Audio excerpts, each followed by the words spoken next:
Olá, meu nome é Kézia Ramos e hoje eu vou falar sobre o experimento da resistência da folha. Olá, me chamo André e também vou estar aqui falando sobre o experimento de resistência da folha.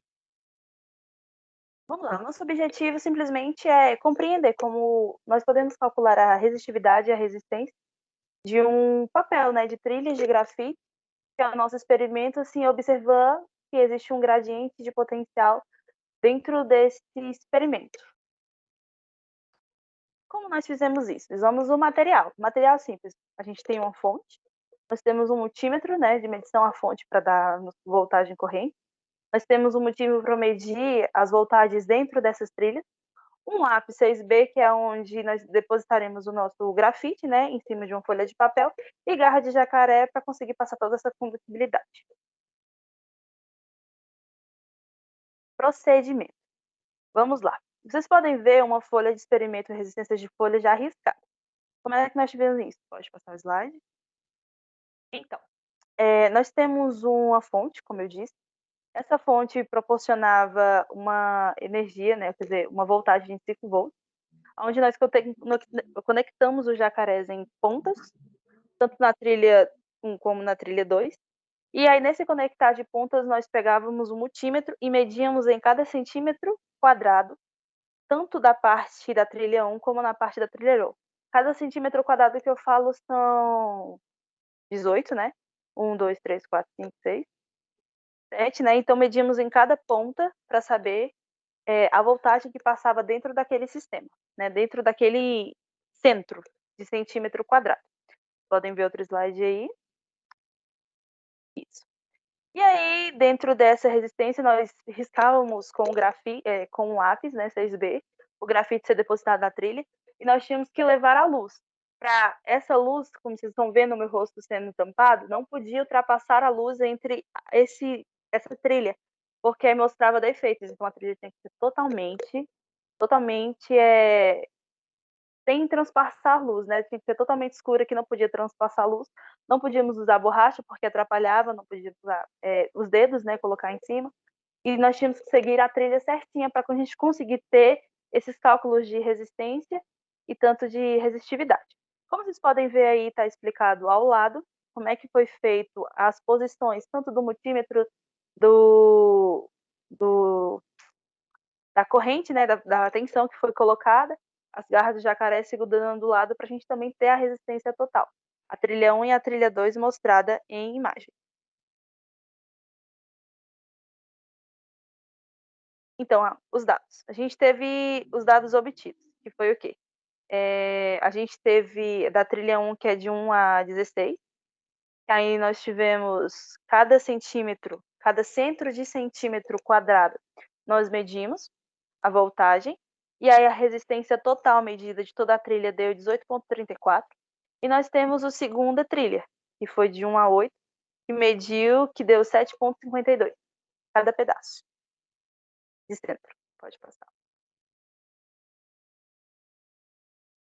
Beleza, fizemos a medida do gráfico de 0 a 15, porque como são 16 a distância, o vetor é contado do 0 até o 15, com 16 números. E podemos ver o gráfico que teve um erro de quadrado médio, pois os pontos e a,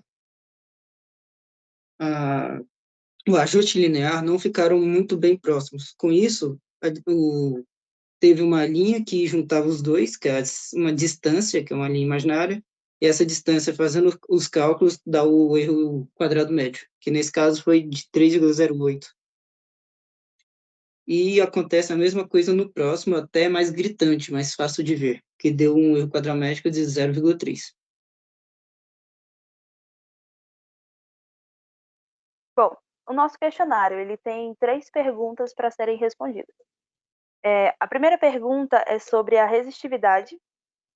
Nós temos que saber resistência, perdão, que a resistência é dada pelo cálculo que a resistibilidade é dada pelo cálculo da resistência. Vamos mostrar esse cálculo. Vamos lá. Nós temos RT, certo? RT1, que é da primeira resistência, tá? E aí RS1 é a primeira resistibilidade. Então, para a gente ter o cálculo da resistibilidade, a gente usa o cálculo da resistência. que resistência é o quê? Resistibilidade vezes a área menos 1. No caso, essa área aí é L sobre W, que é o comprimento sobre a largura.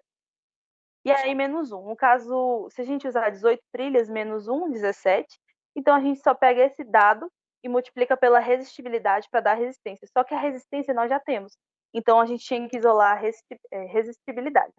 Então, a gente pega essa resistibilidade, isola ela, então vai ficar RT sobre a quantidade de trilha, né? A área da trilha, que vai dar resistibilidade. Então, esse cálculo foi feito embaixo. Como vocês podem ver, RT embaixo, né? RT é igual a RS1 vezes 17, onde 17 passa dividindo, já que ele está multiplicando. E acontece também para a trilha 2, que é resistibilidade vezes 8, resistibilidade 2, né? Vezes 8, que passa dividindo sobre a resistência 2. Esse resultado nós temos 10,79, que é ohms por metro quadrado. Então, eu fiz a questão de como os nossos dados estavam em quilo-ohms, então eu passei os nossos dados para ohm. E aí, nossos dados, né, de resistência, que esse dado dá em quadrado. Pode passar. Também, no outro exercício, ele pedia para a gente ter a espessura, T, né, que é dada pela condutibilidade, P, sobre essa resistibilidade, onde nós temos a espessura da folha. E a espessura da folha, do grafite depositado, o grafite ele já tem um ρ, que é 7,8 vezes 10 elevado a menos 6 ohms por metro. Então, você pega esse ρ e divide ele pela resistibilidade, e aí na qual você vai ter a espessura. Você tendo a espessura em metros, já que nós estamos calculando, né? Você consegue a espessura em metros. Só que quando você quer saber as camadas que tem dentro dessa espessura de grafite, você tem que passar esse dado para nanômetros. Então, o que eu fiz? Eu passei os dados para nanômetros quando eu fui fazer o cálculo da camada de grafite. Então, nós temos sempre T1 e T2 para explicar que um refere-se à trilha 1 e outro refere-se à trilha 2. Então, T1 na camada de grafite, você passa para nanômetros e divide por 0,335. Mas por quê? Porque esse é o Angstroms que fala, que é a diferença de espaço quando você vai... É a diferença de espaço de uma camada de grafite para outra, quando você vai olhar a sua estrutura. Sim, existe esse dado e eu busquei na internet e foi isso que me deram.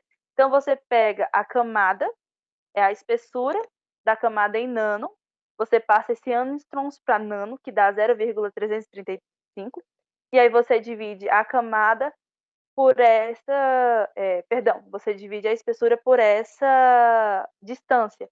E aí você tem a camada, que aí nós temos 2.555, 2.000, e a segunda 2.477, vezes 10 elevado a 10. E aí nós temos essa camada, tanto para o 1 como para o 2. Pode passar. Com isso, eu chego para falar sobre o item C. Como eu disse antes, mostrando os gráficos, o erro quadrado médio ficou diferente de zero, pois cada ponto do gráfico ficou fora da linha criada pelo ajuste linear plotado. Com isso, possuímos a distância entre os pontos plotados e a linha criada pelo ajuste linear. Observando isso, como os dois não estão se coincidindo, possuímos um erro quadrado médio.